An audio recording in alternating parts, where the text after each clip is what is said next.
Pansus Pengawasan Perda tentang larangan pelacuran di tempat umum beberapa waktu lalu menyelenggarakan public hearing guna mendapatkan masukan rekomendasi mengenai keberlangsungan Perda DIY nomor 18 tahun 1954 tentang larangan pelacuran di tempat umum. Perda ini dinilai sudah tidak sesuai lagi dengan perkembangan zaman, sehingga DPRD DIY membentuk Pansus Pengawasan Perda nomor 18 tahun 1954 ini. Public hearing dipimpin oleh Ketua Pansus BA17, Nurkolis Suharman, dan mengundang sejumlah aktivis dan yayasan serta OPD terkait, seperti Kebaya, Victory Plus Yogyakarta, Dinas Kesehatan, Satpol PP, dan beberapa lainnya. Dalam acara public hearing ini menghadirkan para pakar mengenai prostitusi dan dampaknya.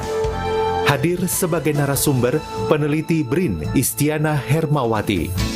Dalam paparannya, peneliti BRIN ini menyatakan bahwa Perda tentang larangan pelacuran di tempat umum yang dibuat tahun 1954 ini sudah tidak sesuai dengan perkembangan zaman, khususnya di Yogyakarta.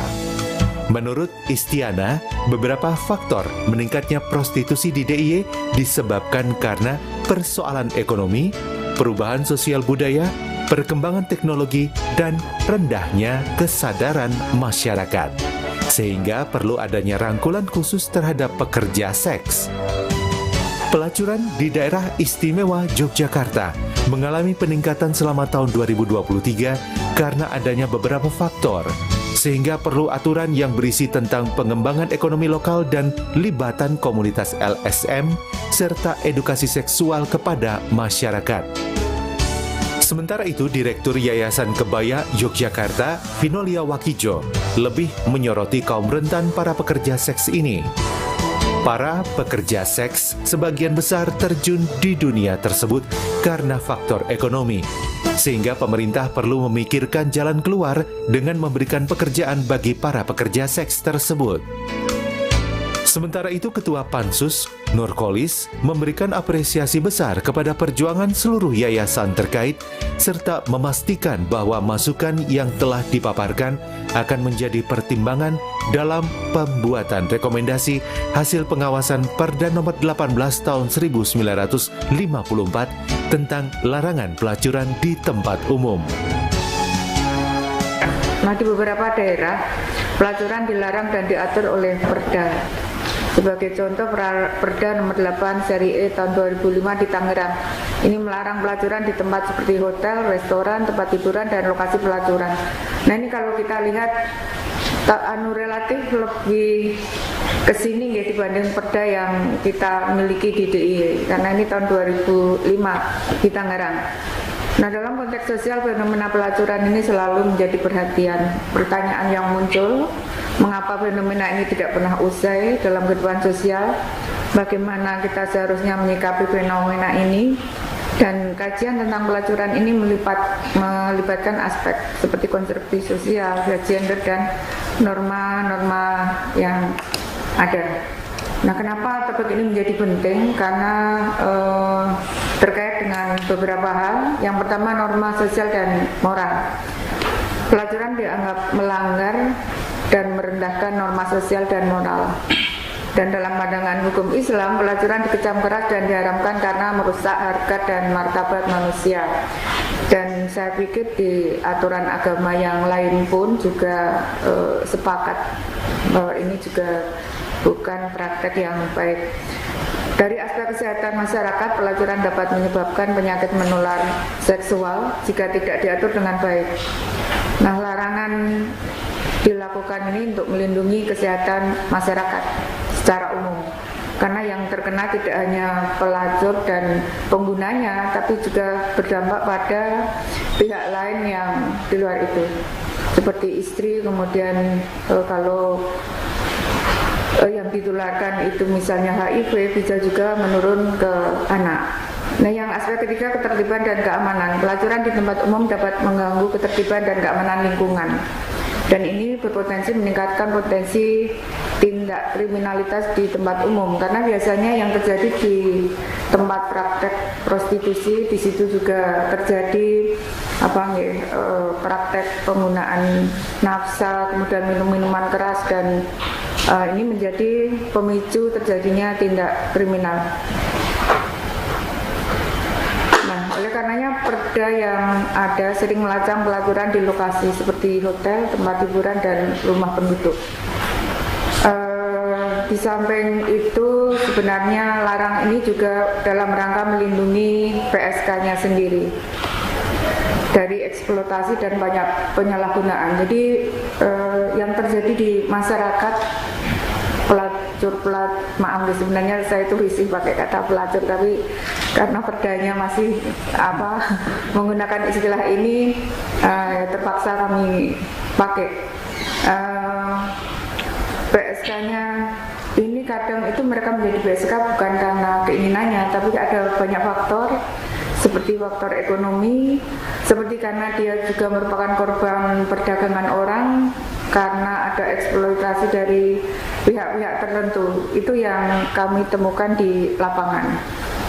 Nah, untuk diskusi kali ini yang ingin saya sampaikan ini terkait tentang data pelacuran di DIY, dampak negatif terhadap pelacuran di tempat umum, kebijakan dan regulasi yang ada itu seperti apa, apakah masih bisa menjawab tantangan yang terjadi di lapangan, kemudian tantangan dalam penegakan hukum, dan seberapa besar sih peran masyarakat dan lembaga dalam pencegahan prostitusi. Nah, ini kasus yang ada di dunia. Sebenarnya praktek prostitusi ini sudah lama, tahun 3000 sebelum Masehi itu sudah ada. Itu terjadi di Irak, kemudian tahun 600 sebelum Masehi ini dilegalkan pertama kali di Cina. Tahun 594 dilegalkan pertama kali di Yunani, 180 sebelum Masehi di Romawi justru ada pajak pelacuran. Berarti kan jasa pelacur ini digunakan pemerintah untuk membiayai ke pemerintahnya. Kemudian 49 negara ini telah melegalkan prostitusi. Nah, di Indonesia sendiri prostitusi ini mulai abad ke-17, jadi memang sudah relatif lama. Macau ini merupakan lokalisasi pertama di Jakarta, di daerah kota. Nah, ini yang angka yang cukup 30.000 triliun pendapatan prostitusi di Indonesia ini tahun 2016. Cukup fantastis, 30 triliun. Jadi di 20 nggih, Pak? 30. Jadi di satu sisi melarang, tapi di sisi lain negara diuntungkan dengan kontribusi dari pendapatan prostitusi ini tahun 2016. Sekarang yang tahun ini saya belum menemukan data. Kemudian 40.000 lebih jumlah pekerja seks itu terjadi di tahun 2013. Namun tahun 2013 sampai 2017 ada penutupan lokalisasi sebanyak 120. Dan 80% jumlah PSK-nya adalah perempuan. 75% diantaranya berusia 13 sampai 25 tahun. Pendapatan di seluruh dunia itu 186 miliar dolar dalam setahun dari prostitusi ini. Dan 42 jumlah pekerja seks di dunia tahun 2010 ini ada 42 juta. Jadi memang permasalahan ini nggak hanya terjadi di Indonesia, tapi dialami di seluruh dunia. Nah, untuk DIY kami menemukan data-data ini dari tahun ke tahun, dari kasus yang dilaporkan, kemudian penangkapan yang dilakukan, korban yang diselamatkan, dan intervensi LSM yang sudah dilakukan. Nah, ini untuk kasus yang dilaporkan, ini terjadi peningkatan di tahun 2020, menurun 2021 dan 2022, dan kembali meningkat tahun 2023. Itu untuk kasus yang dilaporkan. Sedangkan yang penangkapan yang dilakukan tertinggi pada tahun 2020 dengan tren sedikit menurun 2020 dan 2021, tapi meningkat lagi tahun 2023. Kemudian untuk korban yang diselamatkan ini relatif berfluktuasi dengan peningkatan yang terlihat pada tahun 2020 dan 2023.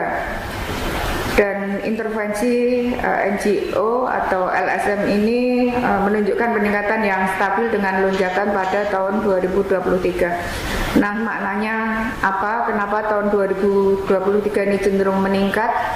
Nah ini ternyata terkait dengan pemulihan ekonomi pasca pandemi. Ketika pandemi terjadi itu banyak yang kehilangan mata pencaharian, banyak sektor-sektor usaha tertutup, dan ini merupakan dampak jangka panjangnya. Meskipun pandemi itu telah mereda, tapi dampak ekonomi jangka panjangnya masih terasa dengan banyak orang yang masih berusaha memulihkan diri dari kesulitan ekonomi. Nah, beberapa itu mungkin masih menghadapi kesulitan keuangan dan memilih prostitusi sebagai cara cepat untuk mendapatkan uang. Kemudian yang kedua, kenapa meningkat di tahun 2023 penegakan hukum yang lebih efektif dibanding sebelumnya? Operasi penegakan hukum yang ditingkatkan. Jadi ada upaya-upaya dari aparat untuk lebih mengidentifikasi dan menindak kegiatan prostitusi. Kemudian juga ada peningkatan laporan.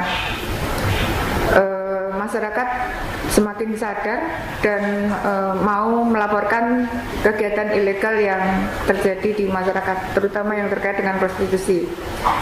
Di samping itu LSM aktivitasnya juga semakin meningkat, jadi semakin gencar untuk memberikan pendampingan baik kepada pemerintah maupun korban. Dan LSM juga lebih aktif untuk mendekati dan menyelamatkan korban sehingga banyak kasus yang terungkap. Tapi sebenarnya ini adalah fenomena gunung es nih Bapak dan Ibu, yang terjadi di balik angka-angka ini sudah luar biasa. Ini kan hanya apa nih, sekelumit apa ya, hanya sampel yang tidak representatif. Karena ini kegiatan yang tidak terang-terangan ya, prostitusi ini. Nah, di samping itu juga ada perkembangan teknologi dan media massa. Penggunaan media sosial ini digunakan secara luas untuk transaksi prostitusi, sehingga memudahkan pihak berwenang untuk melacak atau mengidentifikasi dan menindak kegiatan tersebut. Kemudian adanya penegakan hukum secara digital, penggunaan teknologi oleh aparat untuk melacak dan mengatasi prostitusi online. Di samping itu juga ada perubahan sosial dan budaya. Perubahan dalam norma sosial membuat masyarakat lebih terbuka dan melaporkan hal-hal yang terkait dengan isu prostitusi atau pelacuran. Dan ada juga peningkatan edukasi dan kesadaran di kalangan masyarakat mengenai dampak negatif prostitusi, sehingga mereka dengan penuh kesadaran melaporkan kepada pihak yang berwajib. Nah, sebenarnya apa sih dampak yang terjadi ketika pelacuran itu di tempat umum? Ada dampak sosialnya, merusak moral masyarakat, kemudian ada stigma sosial, terutama bagi pelaku dan keluarganya ini sering mendapat stigma negatif dari masyarakat sekitar. Dan prostitusi yang terjadi juga terbukti banyak menggoyahkan norma-norma perwakilan yang ada. Jadi misalnya kita mau cross check di kantor catatan sipil itu dari tahun ke tahun angka perceraian, betul nih Pak, catatan sipil gitu, itu meningkat secara signifikan.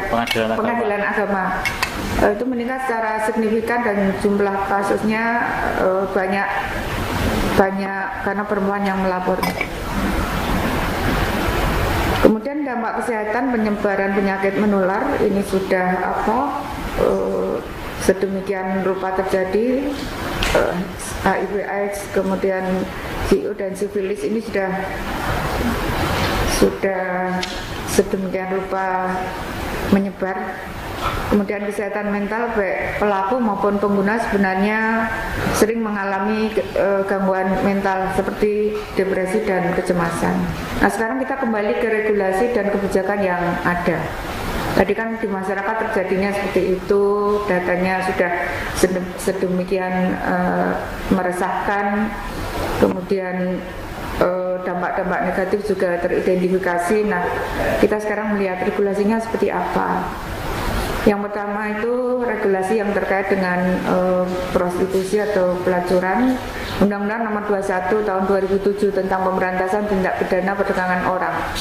Jadi melarang segala bentuk eksploitasi termasuk pelacuran yang melibatkan perdagangan orang. Kemudian KUHP pasal 296 dan 506 ini mengatur tentang pelanggaran yang berkaitan dengan pelacuran. Nah, ini Perda DI nomor 18 tahun 54 mengatur larangan pelacuran di tempat umum. Nah, ini pelacuran dalam perda ini didefinisikan sebagai tindakan orang yang menyerahkan badannya untuk berbuat zina dengan mendapatkan upah. Perda ini juga mengatur mengenai tempat umum dan sanksi bagi pelanggannya. Nah, ini Pansus juga sudah mulai bekerja nih Pak, tapi belum benar, baru mulai tahun ini nih Pak. Nah, ini ada beberapa pertimbangan kenapa perda ini perlu direvisi atau dicabut. Definisinya itu sudah usang karena pelacuran itu dimaknai tindakan yang melakukan hubungan seksual di luar pernikahan dengan imbalan uang barang. Pelacuran itu bisa dilakukan bagi orang yang menikah maupun tidak menikah, terikat pernikahan atau tidak, karena yang titik tekannya adalah di transaksi jasa seksual dengan imbalan uang atau lainnya, dan harus ada persetujuan di kedua belah pihak. Meskipun sering juga kita dapati eksploitasi dan perdagangan orang menjadi pelacur itu bukan kemauannya, bukan karena mereka kesulitan ada masalah-masalah tertentu, tapi memang dimanfaatkan oleh pihak-pihak tertentu. Itu juga sering terjadi. Nah, untuk yang sekarang bisa dikenai sanksi pidana atau dihukum berdasar undang-undang di Indonesia. Sementara sanksi pidana di Perda DIY yang diatur belum memadai untuk menanggulangi praktek pelacuran secara efektif, dan perda tersebut hanya mengatur larangan tanpa menyediakan ketentuan tentang bagaimana pemerintah dapat mencegah tindak asusila. Ini yang kenapa kita perlu merevisi, karena memang konteksnya sudah kurang relevan. Nah, makna di tempat umum menurut perda itu kan jalan, tanah lapang, ruangan sejenisnya yang mudah dilihat didatangi oleh masyarakat. Sementara konteks yang sekarang tempat umum itu adalah ruang publik seperti di taman kota, alun-alun, di pantai, dan kawasan rekreasi yang lain. Bisa juga terjadi di fasilitas umum, di stasiun kereta, terminal bis, di bandara, ataupun pelabuhan. Bisa terjadi di jalan dan trotoar, jalan raya, jalan protokol, tempat hiburan dan perdagangan. Prostitusi itu juga bisa terjadi di mal, pusat perbelanjaan, restoran, kafe, klub malam, bar, dan lain-lain. Jadi memang ada pergeseran ya Bapak dan Ibu, kalau kita menggunakan perda yang lama sudah kurang relevan lagi dengan konteks saat ini. Nah, ini juga kami coba bandingkan apa sih bedanya praktek pelacuran yang dulu sehingga diatur dengan perda itu sudah terwadahi, tapi sekarang tidak relevan lagi. Rekomendasi yang diberikan, yang pertama pengetatan regulasi, yaitu memperkuat peraturan perundangan yang mengatur pelacuran di tempat umum. Nah, perda di DIY tentang larangan pelacuran ini sudah tidak relevan dengan konteks saat ini, sehingga perlu dicabut dan diganti dengan perda yang relevan. Yang kedua, peningkatan penegakan hukum, menyediakan sumber daya yang memadai untuk aparat penegak hukum dan meningkatkan transparansi dalam penegakan hukum. Yang ketiga, mengembangkan program-program pemberdayaan ekonomi sosial untuk mengurangi kemiskinan dan memberikan alternatif pekerjaan bagi pelaku pelacuran. Kemudian juga perlu dilakukan kampanye edukasi yang komprehensif untuk meningkatkan kesadaran masyarakat tentang dampak negatif pelacuran. Dan terakhir, kerjasama multi sektoral atau mendorong kolaborasi antara pemerintah, LSM, dan komunitas lokal dalam upaya pencegahan dan rehabilitasi. Mungkin itu Bapak Ibu yang bisa kami sampaikan. Kurang lebihnya mohon maaf. Assalamualaikum warahmatullahi wabarakatuh. Untuk materi yang saya sampaikan yaitu tentang perda prostitusi yang memanusiakan kelompok rentan. Kenapa itu kemudian menjadi judul? Karena memang sampai sekarang kalau saya melihat beberapa tahun yang lalu, mungkin sampai sekarang masih terjadi ya, ketika ada garuan atau razia dari baik itu Satpol PP atau kepolisian tuh ada kekerasan, ada pemaksaan. Makanya kemudian kita judulnya adalah memanusiakan kelompok rentan. Kelompok rentan tuh ya teman-teman, salah satunya pekerja seks tersebut. Kemudian pekerja seks adalah pekerjaan karena pemerintah masih terus menyediakan lapangan kerja. Betul ini ya, karena memang biar bagaimana sebelum melakukan tindakan merazia tentu saja memikirkan dulu bagaimana dampaknya ya. Harus tahu dulu secara memetakan wilayah tempat untuk mereka bekerja itu tentu juga pasti ada masalah. Kenapa mereka menjadi seorang pekerja seks seperti itu? Kemudian aspek kerentanan pekerja seks. Nah, pertama di DIY Perda yang mengatur prostitusi masih merujuk pada sebetulnya ini ngetiknya salah 1954 sebetulnya. Kemudian prostitusi nomor 5 itu di Bantul, tapi sebetulnya Jogja juga dulu pernah ada kompleks prostitusi namanya Sanggrahan, ini yang ada tertulis. Sanggrahan di Kota Gede dulu juga pernah cukup ramai. Nggih. Ya, Sanggrahan itu. Nggih. Itu pernah juga ditutup seperti itu. Mungkin perlu saya sampaikan kepada Bapak Ibu semua.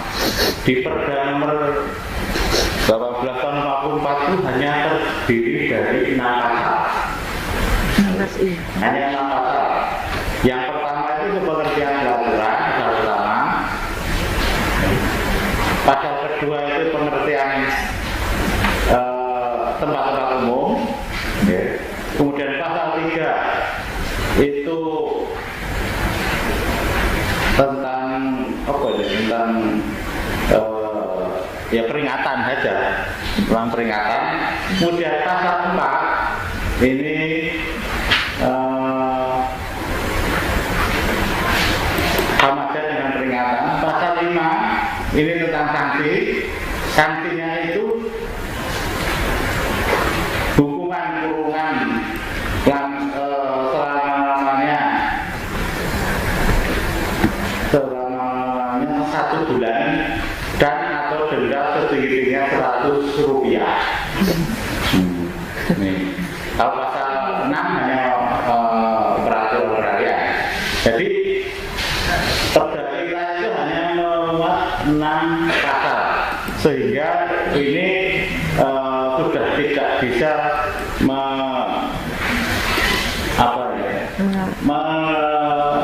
memberikan solusi tantangan dalam penegakan hukum yang tadi disampaikan oleh Bu Istiara tadi. Ini yang perlu kami sampaikan. Ya, ini mungkin sebagai satu gambaran. Jadi hanya 6 pasal dan ini dirasa oleh teman-teman dari Pol PP dalam penegakan ini sangat susah penegakan hukum ini. Sehingga ini perlu kita jadikan bahasan dalam waktu sehingga ini nanti diharapkan ada suatu kebijakan atau mungkin tadi usulannya adalah revisi atau mungkin dicabut diganti yang baru gimana ini ya. Para ahli merekomendasikan perlunya ada perda baru tentang larangan prostitusi. Sebab perda yang ada sekarang ini merupakan perda produk tahun 1954 dan sudah tidak sesuai dengan perkembangan zaman lagi.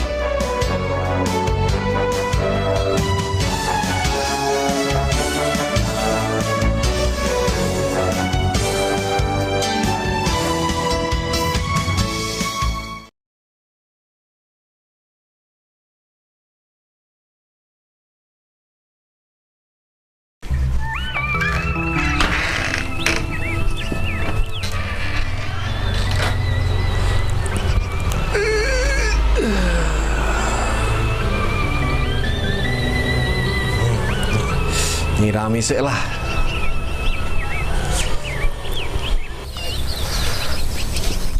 Walah. Supri. Esuk-esuk wis nang kene.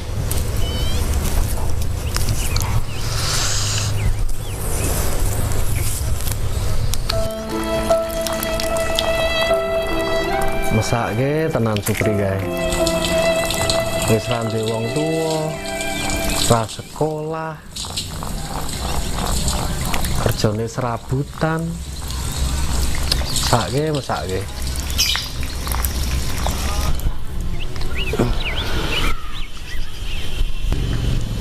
Wis Supri, Mate, wis mangan durung? nggih dereng Pak.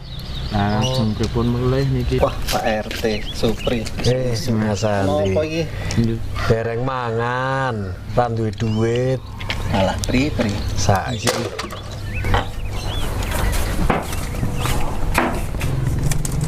Alah sampah koyo ngene iki. Coba wae iki lho. Rene, Nggih, Pak, pripun? sampah ora dibuang waton. Lah kula pun bener to teng tempat sampah niku wau. Pun bener, tapi ora bener kuwi.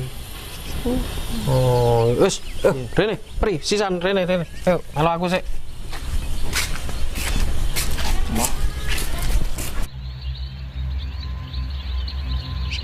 Jadi itu begini, kalian kan tahu tetangga kita Supri ini kesusahan, tidak punya pekerjaan, membiayai hidupnya susah. Mbok ayo kita bantu bareng-bareng dia ini biar dia lebih bisa sejahtera. Jadi, aku iso namanya apa iki, Pak? Nggih, Pak, nopo, Pak? Jadi gini, kalian tadi kan ngumpul buang sampah botol, buang sampah kardus, itu kumpulkan, kasihkan Supri ini biar dibawa ke bank sampah. Itu namanya sedekah sampah, bantu Supri. Jangan buang sembarangan, waton-watonan kaya ngono mau. Piye, Pri? Gelem apa ora kaya ngono kuwi? Nggih. Nggih, siap, Pak. Kula siap, Pak. Nah, kowe gelem, kowe tak kone warga kumpul ke sampah-sampah terus mbok jibuki. Oh, nggih. Nggih. Insyaallah kula siap, Pak. Nggih. Ya wis, kowe tak kandhanane. Ya wis ngono wae ya. Dadi kok ora ngguangi waton sampah-sampahe meneh. Nggih. Ya Siap, Pak. diklumpukke kayak Supri. Nggih. Nggih, Pak. Nggih, Pak. Nggih. Oke to.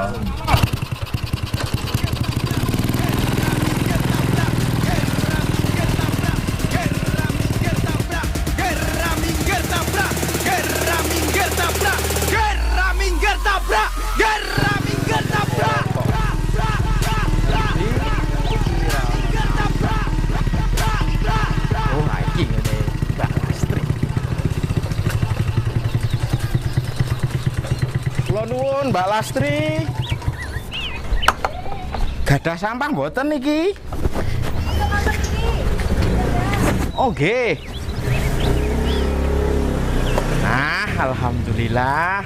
Ini rada akeh iki. Wah, nggih niki. Aja lali dinake bang sampah ya, Pri ya. Ya, siap nggih Mbak Lastri, matur nuwun. Sami nuwun ya, Pri. Nggih, sami ugi Mbak Lastri.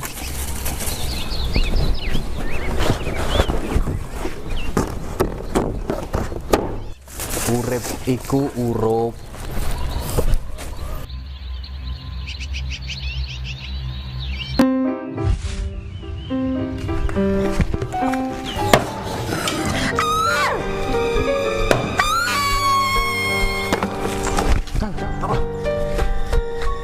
Bisa kenapa? Loh.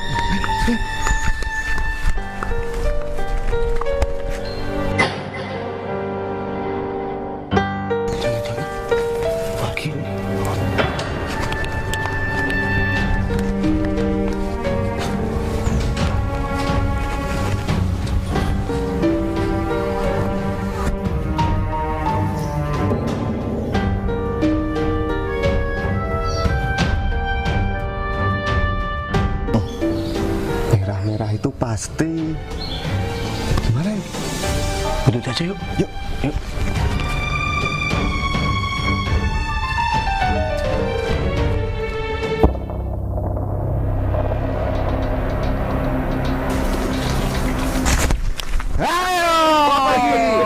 Ikut aku yuk. Ayo ikut aku. Ikut kami polisi.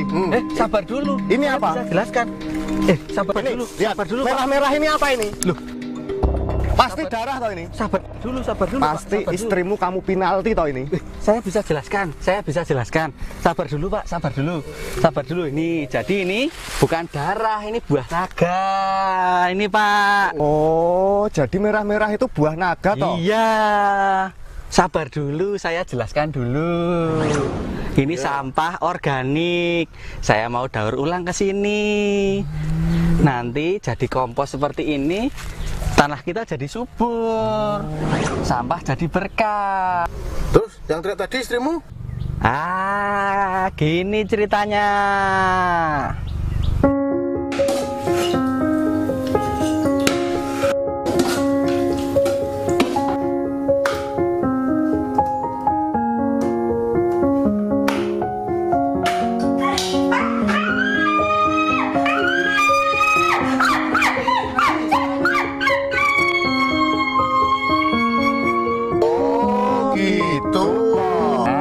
Kandani ya ngeyel.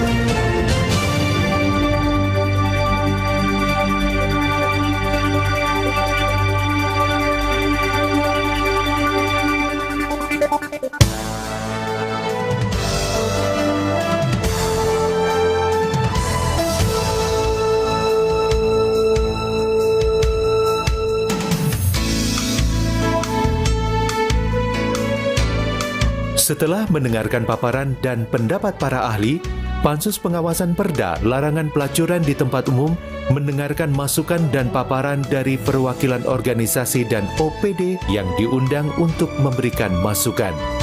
Sebagian besar menyarankan perlu adanya perda baru yang mengatur tentang prostitusi.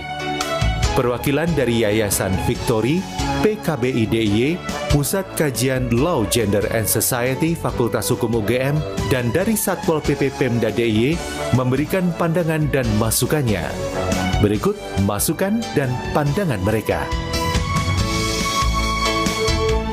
Saya Ana, saya perwakilan dari Yayasan Victory Plus, Bapak. Jadi dukungan untuk teman-teman HIV di DIY. LSM untuk dukungan HIV di DIY.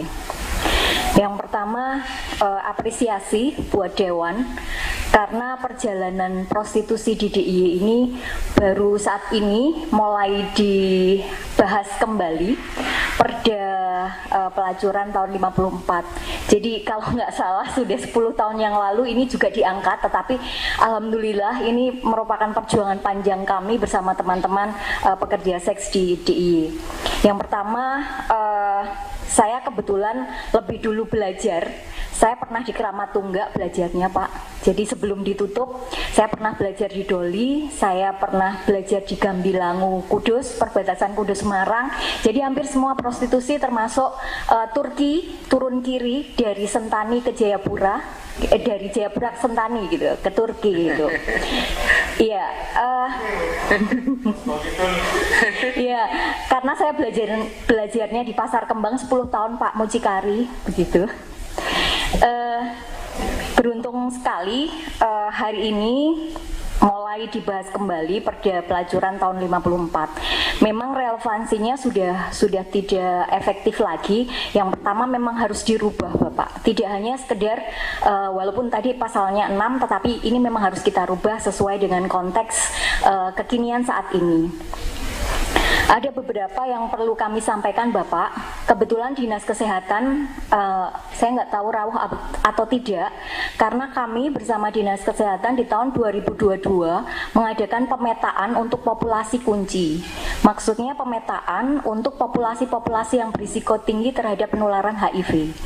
Kalau tadi Mami Vin ada di 5 kabupaten sudah menyebutkan, dan hasil dari pemetaan Dinas Kesehatan bersama teman-teman pendamping itu lebih dari 40 titik transaksi seks di DIY, Bapak, di 5 kabupaten kota.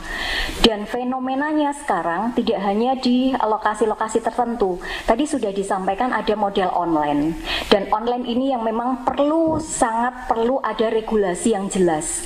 Sebetulnya Kominfo yang harusnya juga hadir, bagaimana sih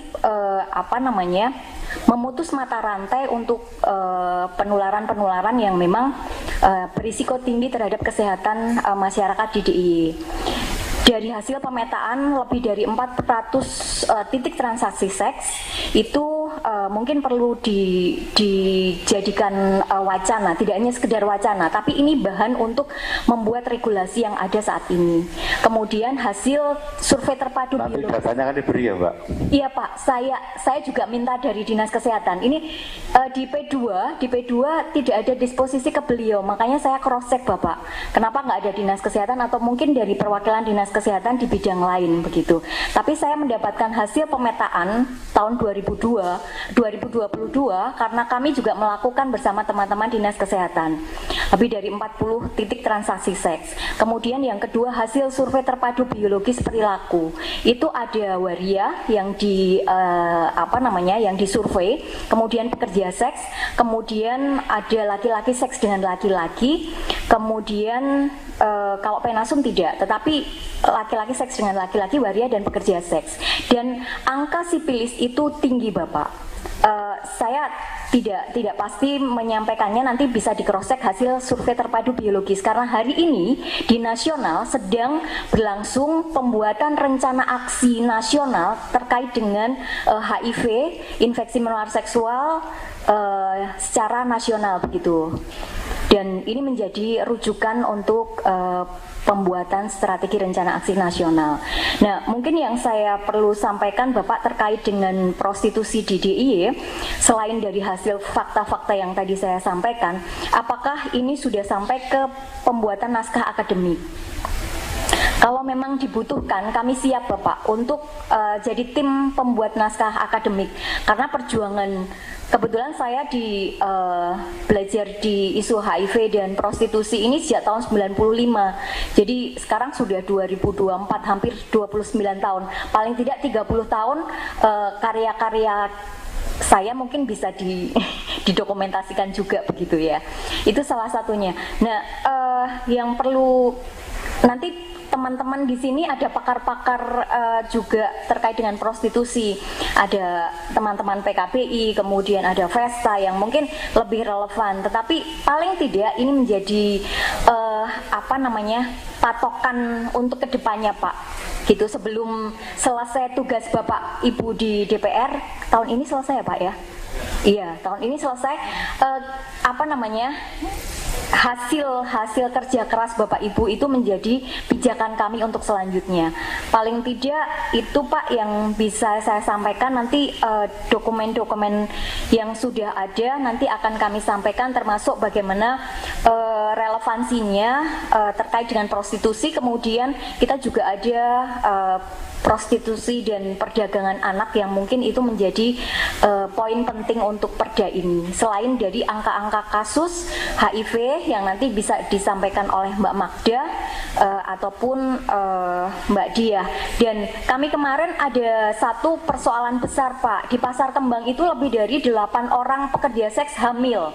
Dan penanganannya tidak mungkin kurang komprehensif begitu. Nah, ini satu keguguran dan ya ini memang tidak di block up Pak, karena satu hal yang memang mungkin Bapak perlu sampaikan tadi kan Bu Istiana sudah menyampaikan ternyata perdagangan atau pelacuran itu tidak hanya duit yang bermain, dan duitnya ratusan juta ya Bu, bahkan miliar. Di Pasar Kembang triliun gitu. Di Pasar Kembang itu sehari lebih dari 500 juta yang berputar gitu. Itu satu hari. Itu kalau sehari ratusan juta seperti itu, nah bagaimana mau ditutup gitu. Padahal kan nggak ada yang buka Pak. Di Jogja itu kan nggak ada yang buka ya, kecuali Sanggerahan sudah ditutup gitu. Tetapi Pasar Kembang itu nggak ada yang buka. Apalagi sekarang Bongsuwong itu kan juga ada revitalisasi KAI yang memang dampaknya mungkin bisa kita lihat. Satu lagi Bu Istiana, belajar dari Doli dan Saritem Bandung, itu mereka bisa menutup ya prostitusi. Tetapi dampaknya Bu, angka HIV dan angka IMS di Surabaya itu tertinggi dari 38 kabupaten kota di Jawa Timur. Kemudian Bandung itu angka tertinggi dari 30 lebih kabupaten kota di Jawa Barat. Ini sekarang menduduki ranking pertama untuk HIV dan ranking kedua untuk IMS itu cukup tinggi. Ditutup oke, ditutup, tetapi harus ada solusi yang harus dilakukan apa begitu. Dampaknya sekarang Jogja angka sipilis sudah naik, angka HIV juga naik. Prostitusi itu memang kecil. di HIV itu angka untuk pekerja seks kecil, tetapi dampaknya justru pada ibu-ibu rumah tangga. Dan harusnya regulasi ini juga mengatur teman-teman yang melakukan membeli seks atau pelanggan pekerja seks, Bapak. Jadi tidak hanya pelacurnya saja yang diatur begitu, tetapi pelanggan pekerja seks. Nah, apakah Jogja itu mau mengatur ini? Karena iya, ini ditunggu oleh 38 provinsi lainnya. Kalau Jogja bisa mengatur ini, itu menjadi contoh di di provinsi lain, karena yang ngatur pelanggan pekerja seks ini belum ada, Pak. Mungkin begitu, Pak. Terima kasih. Mohon izin, saya Agus. Saya dari PKBI DIY gitu. Terkait dengan yang tadi sudah dipaparkan, menarik sekali gitu ya, bahwa kalau kemudian dari Bu Istiana tadi kita lihat bahwa kalau bicara pekerja seks itu bicara bisnisnya luar biasa menguntungkan begitu ya. Ada 30 triliun yang berputar di sana. Nah, kemudian sudah sekian banyak negara, ada 40 sekian tadi yang kemudian melegalkan gitu. Apakah kemudian ini juga bisa jadi peluang bahwa pelegalan dengan aturan yang kemudian berlaku itu bisa dilakukan gitu. Karena mungkin saya juga mau menyampaikan terkait dengan pembelajaran baik yang pernah ada di kota Yogyakarta dengan KPA waktu itu. Kita pernah menyusun namanya kesepakatan lokal. Nah, di dalam kesepakatan lokal ini kemudian mengatur tentang penggunaan kondom 100% sampai kemudian tidak boleh ada pelanggan dan juga pekerja seks di bawah umur.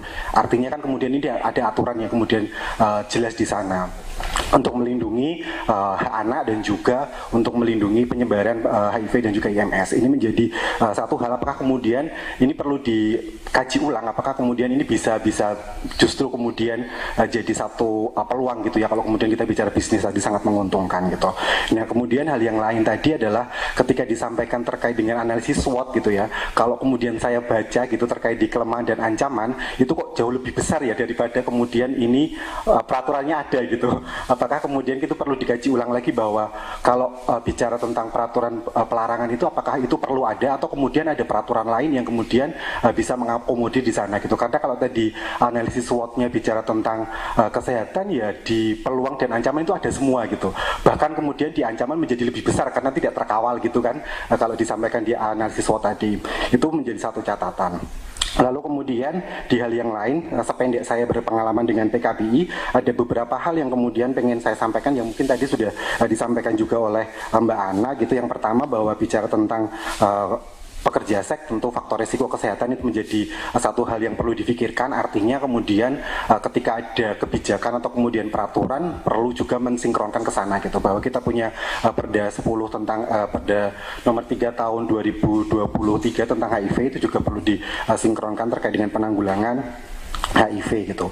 Lalu kemudian bicara tentang perlindungan perempuan dan anak gitu, di isu kekerasan ini juga sebenarnya masuk Pak gitu, karena beberapa pengalaman kita juga menemukan beberapa perempuan yang datang ke Jogja gitu, awalnya ditawari pekerjaan tapi nggak tahunya menjadi pekerja seks yang awalnya terpaksa, tapi karena sudah pamit dari kampung halaman kok pulang itu kan agak wagu, jadi ya mau nggak mau jadi gitu. Atau kemudian kita bicara tentang teknologi saat ini gitu ya, kita bicara media, anak itu juga punya faktor resiko sekarang gitu.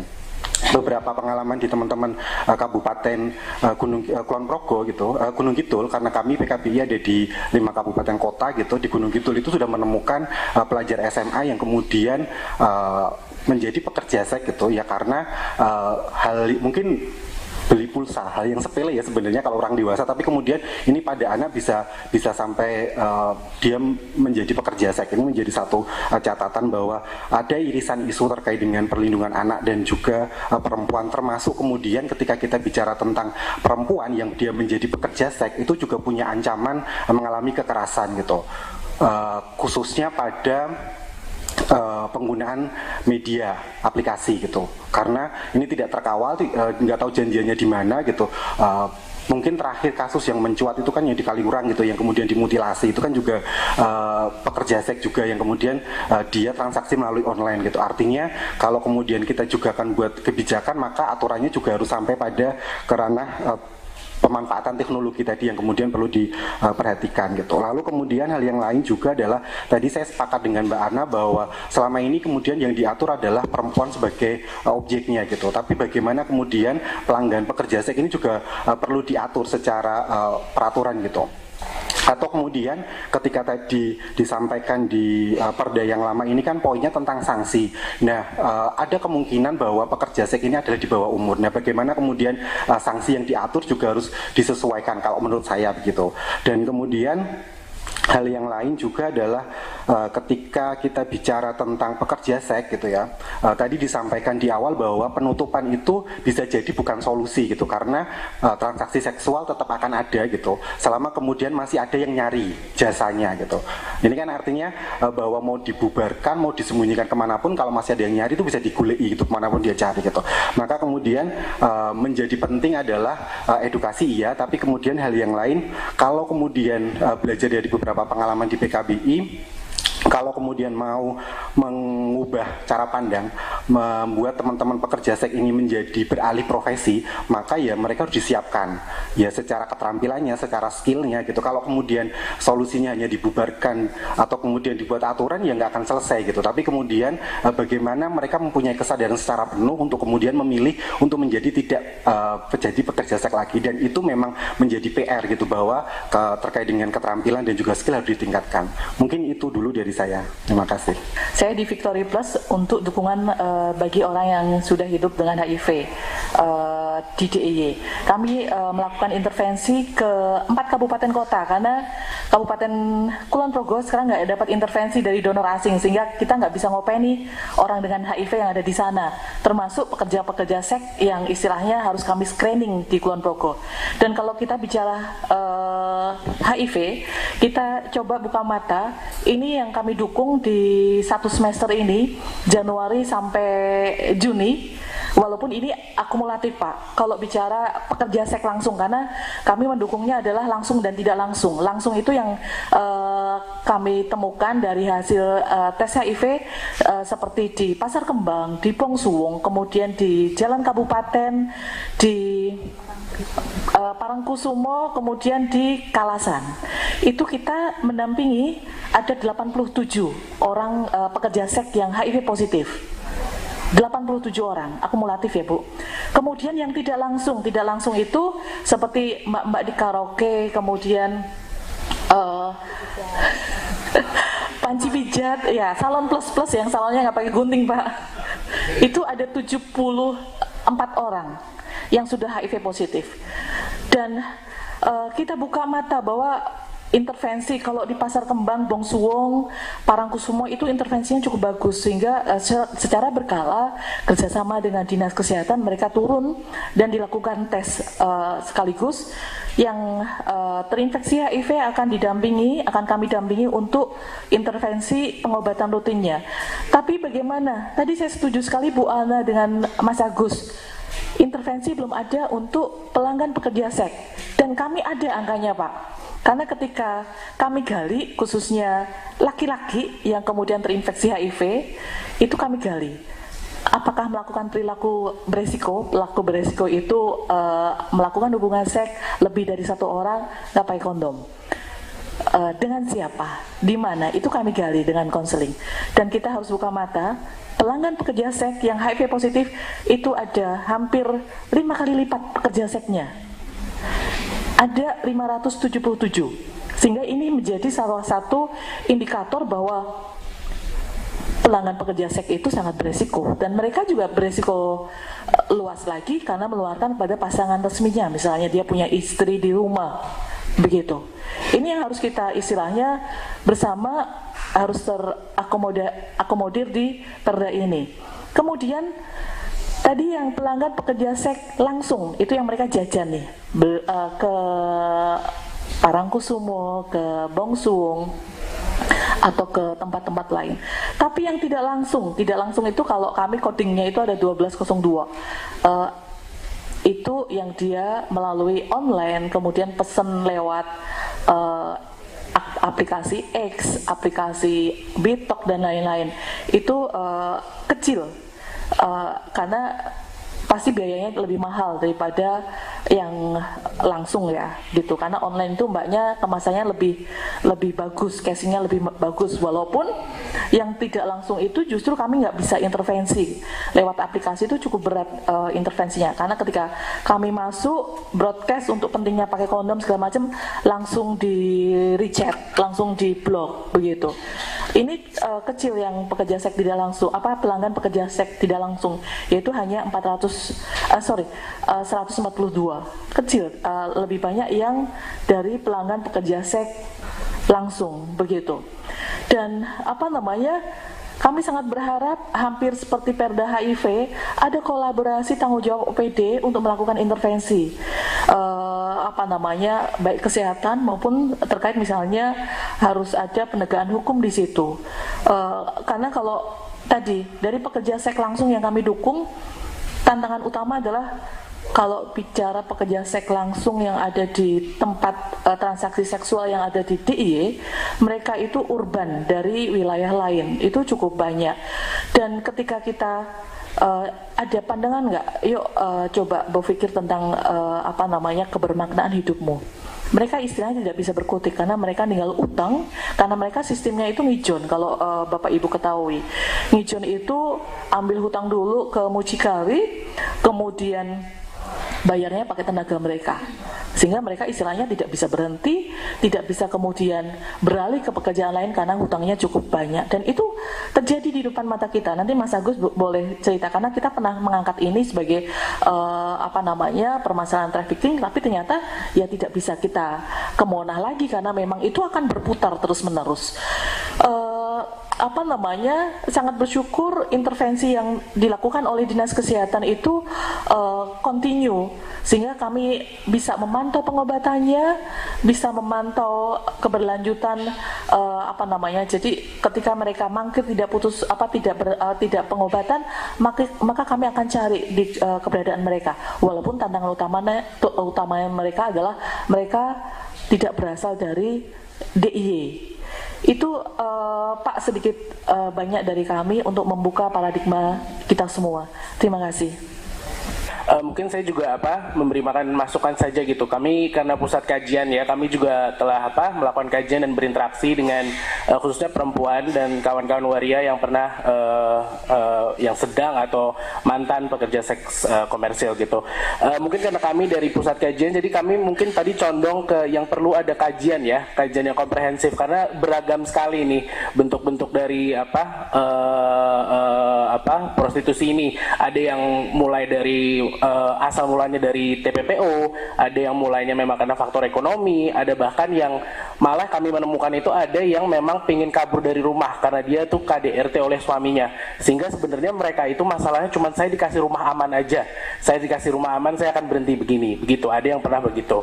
Nah ini kajian ini juga menurut saya penting karena seperti kita tadi yang sudah dengar ini kebanyakan dari kesehatan seksual ya gitu, jadi mungkin kita di otak kita ada pikiran bahwa prostitusi ini HIV semua gitu, mungkin ada seperti itu. Tapi kami juga menemukan ada malah pekerja seks itu yang sangat aware ya, sangat sadar dengan kesehatan seksualnya, bahkan sampai membawa kondom kemana-mana dan menolak untuk mematikan lampu ketika berhubungan seksual karena ingin mengecek dulu apakah ini ada lebam-lebam atau ada luka-luka, karena luka-luka saya tidak mau melakukan itu. Jadi perlunya ada kajian yang mungkin lebih luas lagi ya, mungkin bukan hanya isu kesehatan tapi mungkin isu gender gitu. Jadi mungkin sama dengan Ibu Ana tadi, kami siap gitu dari Pusat Kajian Hukum Gender dan Masyarakat untuk mungkin ikut kalau misalnya ada kajian mengenai hal ini. Yang pertama, yang kedua itu juga adalah kami melihat pelacuran ini tentu bukan sebagai isu sendiri ya gitu. Kami melihat ini malah indikasi adanya isu gitu. Ada dua isu setidaknya, yaitu kesenjangan ekonomi yang ekstrim gitu.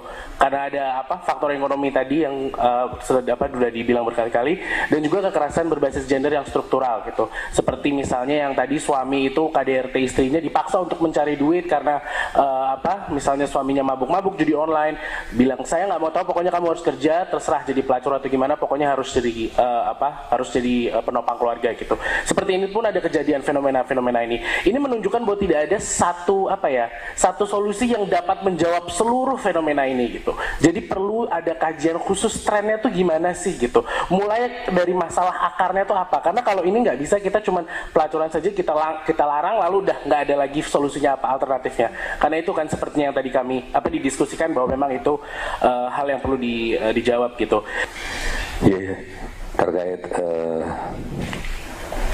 prostitusi ini memang menjadi masalah yang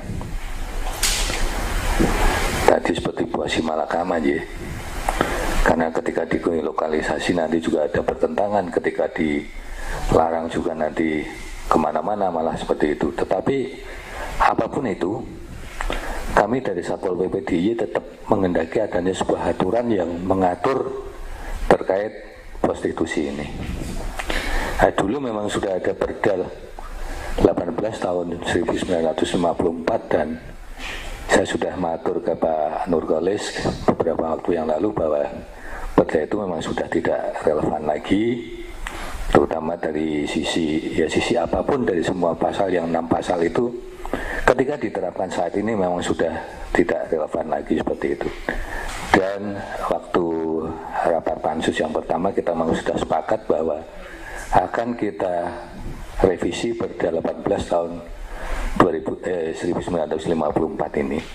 Jadi sekali lagi kami matur bahwa tetap harus ada aturan yang mengatur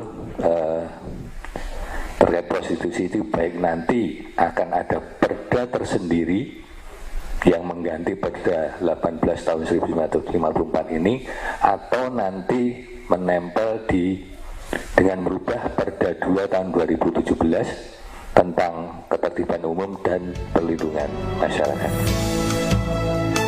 Ketua Pansus Pengawasan Larangan Pelacuran di Tempat Umum, Nurkolis Soharman, berharap perda ini segera diganti karena tidak sesuai dengan perkembangan zaman, sehingga diperlukan sekali perda baru yang mengatur larangan prostitusi di Yogyakarta. Jadi gini, ini kan kita kan mengambil tentang pelaksanaan pada 18 tahun 54 tentang larangan prostitusi atau pelacuran di muka umum. Jadi dari public hearing tadi banyak masukan yang bagus, bahwasanya memang perda itu perlu ada suatu revisi atau perbaikan, di mana nanti bisa mengatur hal-hal yang lebih rigid. Karena kalau kita bicara prostitusi atau pelacuran itu banyak hal ternyata yang perlu kita atur. Jadi berkaitan dengan aspek sosial, aspek kesehatan, aspek keagamaan, ini juga perlu menjadi hal yang perlu kita atur nanti dalam regulasi yang ke depan. Terus kesimpulannya gimana ke depan? Untuk ke depan ya kami berharap ada perda baru yang mengatur tentang prostitusi ini, sehingga semua bisa lebih komprehensif, lebih kondusif, ya. Karena masalah prostitusi ini memang suatu hal yang sangat kompleks, dan sesuai dengan perkembangan zaman ini memang banyak variasinya yang perlu kita atur. Sehingga sekali lagi perlu ada aturan baru yang bisa mengatur prostitusi ini secara menyeluruh. Setelah melalui beberapa pertemuan dan rapat panitia khusus serta public hearing, Pansus menyampaikan laporan hasil kerjanya dalam rapat paripurna DPRD DIY yang dipimpin oleh Ketua DPRD DIY Nur Yadi. Ada sejumlah catatan yang disampaikan setelah menyerap aspirasi masyarakat.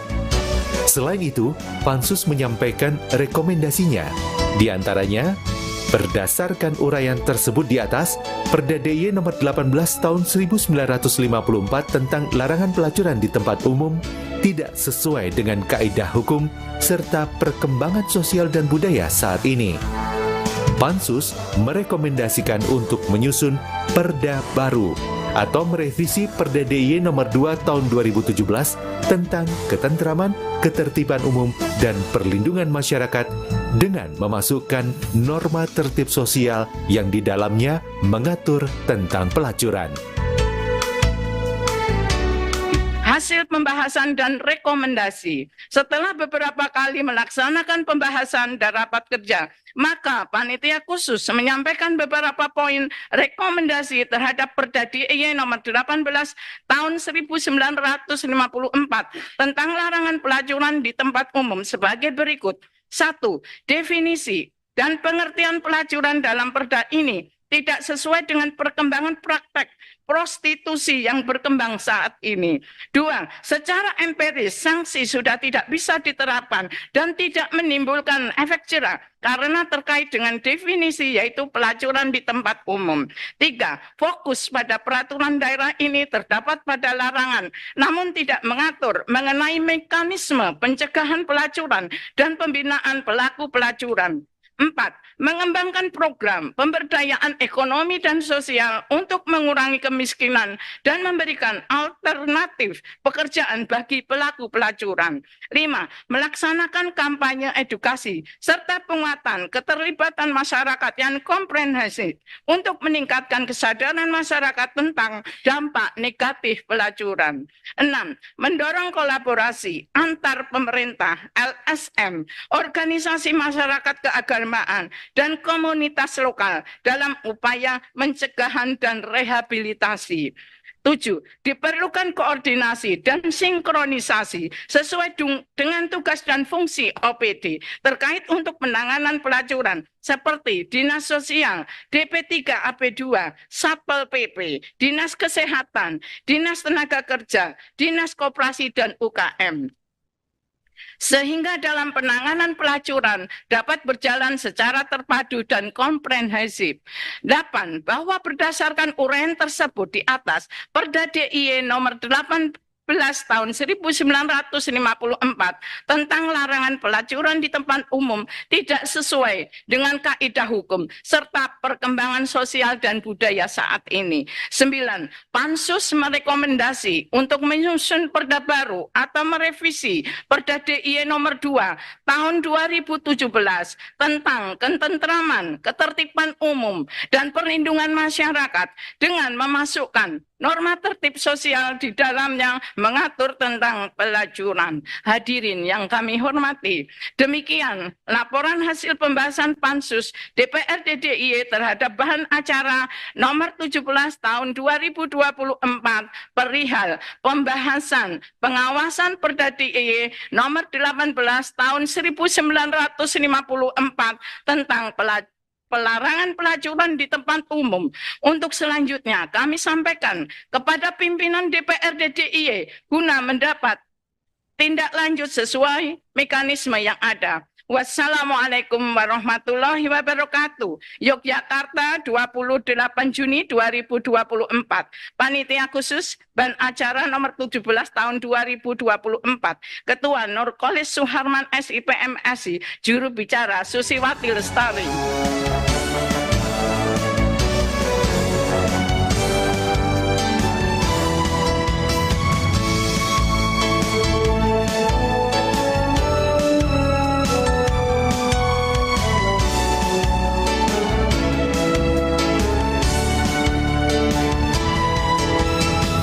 Diharapkan dalam waktu dekat ini segera ditindaklanjuti dengan membuat perda baru sesuai perkembangan yang ada.